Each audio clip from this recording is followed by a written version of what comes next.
folks, I'm Ashraf Ingora. I'm a language and soft skill trainer, life business and fanatic coach. Ashraf the mover and shaker में आज मैं bounce back resilience पर कुछ insight देना चाहूँगा। Science में stress का फॉर्मूला होता है stress equal to pressure upon resilience. जब डिफरेंट मेटल्स पर सेम अमाउंट ऑफ प्रेशर डाला जाता है, लाइक सोना है, चांदी है, कॉपर है, तब उनके वापस या पूर्वावस्था में आने की क्षमता अलग अलग होती है।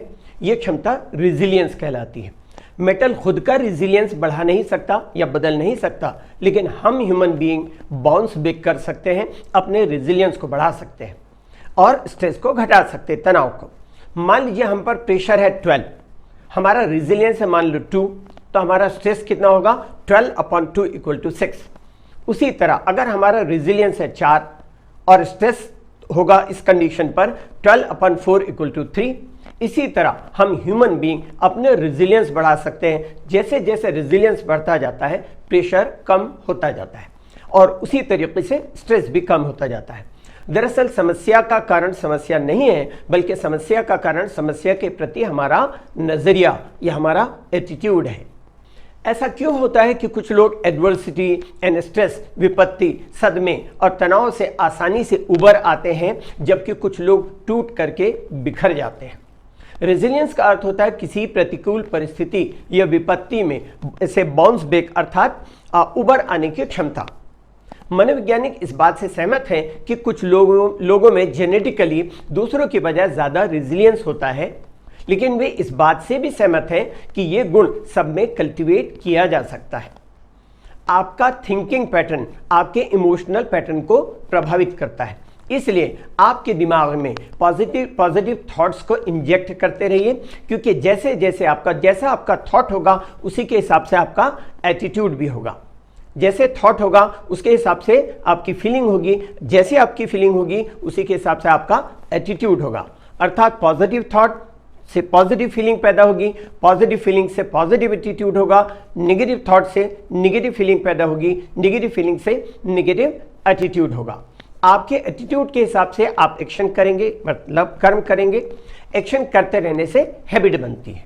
यही हैबिट आपकी और हमारी पर्सनैलिटी बनाती है और यही पर्सनैलिटी आपकी डेस्टिनी, हमारी डेस्टिनी अर्थात भाग्य को तय करती है। इसीलिए मैं कहता हूं कि ईश्वर आपके भाग्य का विधाता नहीं है, बल्कि आप स्वयं आपके भाग्य के विधाता हैं, क्योंकि ईश्वर ने हमें दुनिया में भेजे के साथ में भेजा, बिना भेजे के नहीं भेजा। अगर उसके भेजे हुए भेजे का इस्तेमाल हम ना करें तो भेजने वाला क्या करे। हमारे दिमाग के अंदर बने हुए सर्वाइवल मैकेनिज्म के कारण हमारा दिमाग स्वाभाविक रूप से पॉजिटिव इवेंट्स के बजाय नेगेटिव इवेंट्स का हमारे दिमाग पर असर ज़्यादा होता है। हम सबकी ज़िंदगी में परेशानियां, तनाव और तकलीफ़ें आती हैं। कुछ लोगों की ज़िंदगी में डीप सेटिस्फैक्शन अर्थात गहरी संतुष्टि का रास्ता चुनौतियों से उबरने से ही मिलता है। जितना ज़्यादा आप चुनौतियों को खुद के लिए आगे बढ़ने और विकसित होने के अवसर के रूप में देखते हैं और उससे सीखते हैं, उतना ही ज़्यादा आप रेजिलिएंट होते जाते हैं और तनाव तथा चुनौतियों का सामना कर पाने में सक्षम हो पाते हैं। इससे आपका हमारा आत्मविश्वास बढ़ता है।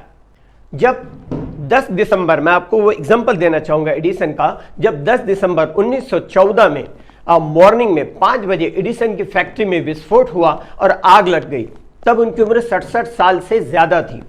एडिसन ने अपने 24 साल के लड़के चार्ल्स एडिसन को बुलाया अपने पास और उससे कहा कि जाओ अपनी माँ और उनके सारे दोस्तों को लेकर आओ। इस तरह की आग और आतिशबाजी उन्होंने फिर कभी नहीं देखी होगी और उन्हें कभी देखने को नहीं मिलेगा। फिर उन्होंने रिपोर्टर से कहा कि डिजास्टर भी बड़ी ग्रेट चीज़ होती है, इसके साथ साथ हमारी बहुत सारी कमियां, बहुत सारी खामियां जल करके नष्ट हो जाती हैं। उन्होंने कहा कि पहले हमारी फैक्ट्री 12 घंटा खुली रहती थी, अब 24 घंटा खुली रहेगी। उन्होंने रिपोर्टर से कहा कि कल से मैं इसके रिकंस्ट्रक्शन का काम शुरू करूंगा और दूसरे ही दिन से उन्होंने कंस्ट्रक्शन का काम शुरू करवा भी दिया।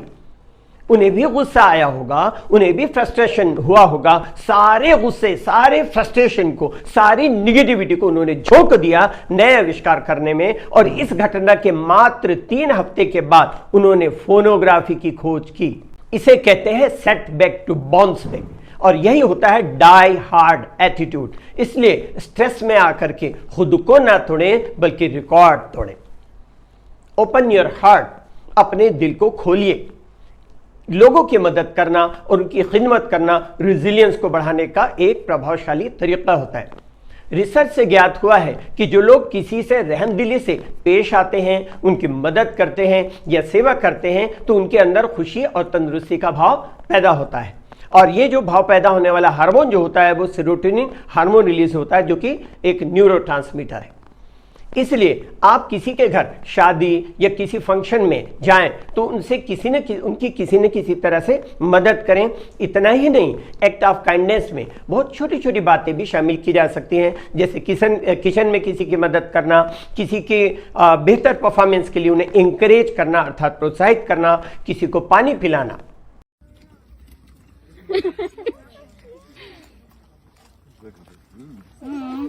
It's thirsty. Do you want to? You can tell he's been fed before, huh? How do I give it water?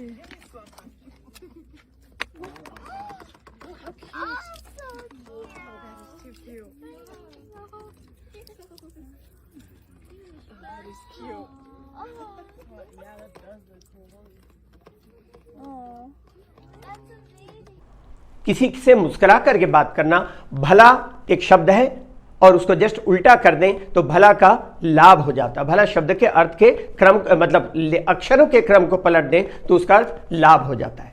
आप किसी का कुछ भी भला कीजिए तो आपको लाभ होगा।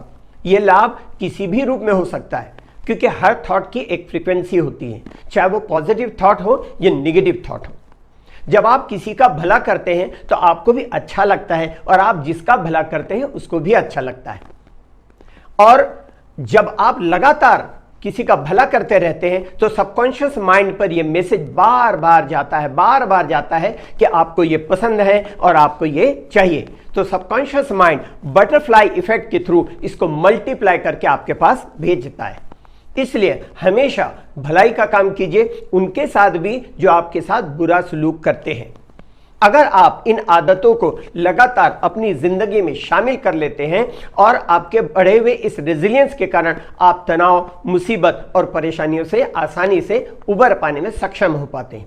एक और महत्वपूर्ण बात, ऑक्सीटोसिन एक हार्मोन है, यह भी एक न्यूरोट्रांसमीटर है और न्यूरो हार्मोन कह सकते हैं इसे कडल हार्मोन भी कहते हैं, इसे मोरल मोलिक्यूल भी कहते हैं, इसे लव हार्मोन भी कहते हैं।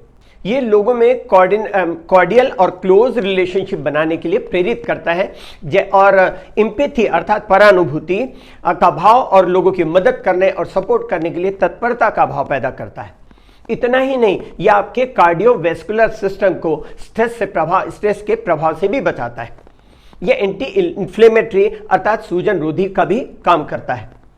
ऑक्सीटोसिन चूंकि एक बॉन्डिंग हार्मोन भी है, इसलिए यह सोशल इंटरेक्शन ये किसी को गले लगाने से भी रिलीज होता है। स्पेशली मैं कहना चाहूंगा कि बेटियां स्कूल या कॉलेज जाते समय और वहां से वापस आते समय जब भी या उसके अलावा जब भी मौका मिले अपनी मां को कसकर गले लगाएं। खास करके उस वक्त भी जब आप स्ट्रेसफुल सिचुएशन में हो, जैसा इंटरव्यू देने जा रहे हो या एग्जाम देने जा रहे हो, तो मां को कसकर गले लगाइए। इससे आपका स्ट्रेस रिड्यूस होगा। इस बात का भी ध्यान रखें, जब किसी के घर शादी या कोई फंक्शन हो तो सिर्फ मेहमान बन करके खाना खाने और उस खाने की या प्रोग्राम की कमियां निकालने के लिए ना जाएं, बल्कि उनकी मदद करें, काम में हाथ बटाएं। याद रखें, हर व्यक्ति अपने व्यवहार से अपने व्यक्तित्व का परिचय देता है। मैं रिपीट करूं, हर व्यक्ति अपने व्यवहार से अपने व्यक्तित्व का परिचय देता है। आपका व्यक्तित्व इस बात पर निर्भर करता है कि आपके वहां रहने से लोगों को अच्छा लगता है या वहां से चले जाने के बाद। आपके चले जाने के बाद अगर लोगों को आपकी कमी महसूस होती है तो यह आपके अच्छे व्यक्तित्व की छाप है। किसी भी तरह के एक्ट ऑफ काइंडनेस से positive vibrations, positive vibes spread होती हैं और यह आपके स्ट्रेस को कम करने में मदद करती हैं। Now one more thing is that take care of yourself, खुद का ध्यान रखें। अच्छी सेहत, अच्छी आदत और व्यवस्थित दिनचर्या आपके रेजिलियंस को बढ़ाती है। घर से बाहर अच्छे माहौल में आधा घंटा उन लोगों के साथ वक्त गुजारें जिनके साथ आप एंजॉय कर सकें। तो भी आपकी एंजाइटी और डिप्रेशन को ये भी कम करता है और इम्यून सिस्टम का या इम्यूनिटी अर्थात रोग से लड़ने की क्षमता को बढ़ाता है। इंग्लिश के लिए आप मेरे channel English breakfast with Ashraf and soft skill के लिए Ashraf the mover and shaker को लाइक शेयर एंड सब्सक्राइब करें, कमेंट सेक्शन में कमेंट करें, बेल आइकॉन प्रेस करें और मेरी बुक जरूर पढ़ें। Thanks for watching.